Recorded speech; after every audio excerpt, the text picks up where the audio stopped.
Hello dear colleagues, today we will talk about the clinical examination of a rheumatoid arthritis case for your final ORCI examination.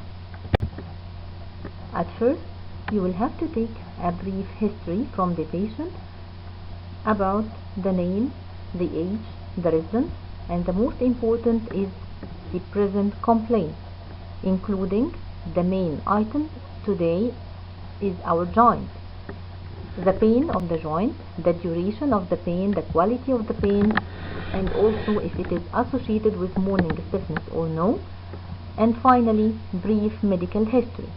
Then we'll move to the most important today, which is the local examination of the joints of the patient. As regards the joint examination, we have to follow the rule of look, feel, and move.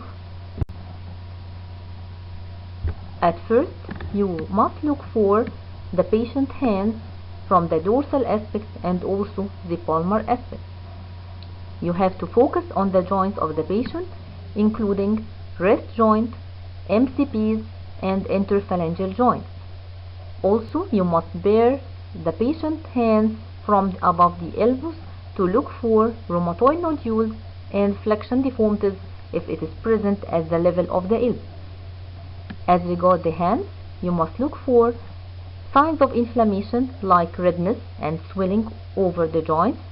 Also, you must look for deformities like swan neck, boutonniere, Z-shaped thumb, or ulnar deviation. You also must look for muscle wasting on the dorsal aspect or the palmar aspect on the thenar and hypothenar eminence. You must look for scars like scars of previous operations or rheumatoid nodules. As regards the second item of our examination is to feel. You must feel for hotness and tenderness all over the joints, and these are the second two items of inflammation. And there is final video showing you how to do for this. Then our last item is to move. You must ask the patient to do the passive movement first at the level of wrist, MCPs, and interphalangeal joints. Then you will perform the active movement by yourself. Now we will watch the video demonstrating how to do our examination.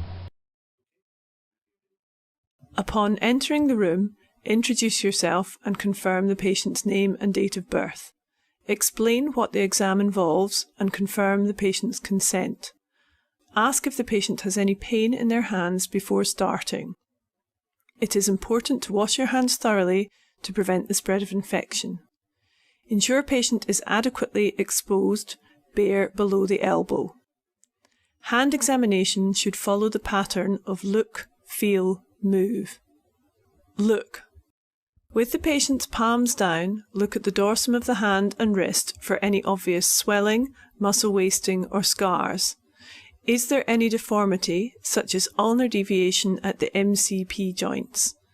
Inspect for digit deformity associated with rheumatoid disease. Swan neck deformity is characterized by hyperextension of PIP joints and flexion of the DIP joint. Boutonniere deformity is characterized by PIP joint flexion and DIP joint hyperextension.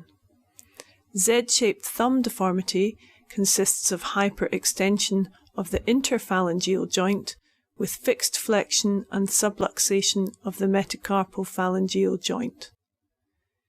Inspect the skin for thinning or bruising, as may be seen in steroid use. Also look for thickening of the skin of the fingers to suggest systemic sclerosis. Look at the nails for psoriatic changes such as pitting and onycholysis, and for evidence of nail fold vasculitis. Now ask the patient to turn their hands over and inspect the palms. Look for muscle wasting at the thenar and hypothenar eminence. Feel. Assess the temperature at the wrist and MCP joints. Gently squeeze the MCPs to assess for tenderness. Bimanually palpate any MCP, PIP or DIP joints that appear swollen. Is the swelling boggy to suggest synovitis? If the swelling is bony, this is likely to represent osteoarthritis. Bimanually palpate the wrists. Finally, run your hand up the patient's forearm to the elbow. Feel and look for psoriatic plaques and rheumatoid nodules. Move. Assess wrist flexion and extension by asking the patient to make a prayer sign, then repeating this upside down. Ask the patient to make a fist and ensure that all fingers are tucked into the palm. Check that the patient can touch their thumb against each of their fingers. Finally, check function by asking them to squeeze your fingers to check the power of their grip. Check the power of pincer grip by opposing this. Ask the patient to pick up a small object such as a coin. Check tripod grip by asking the patient to hold a pen.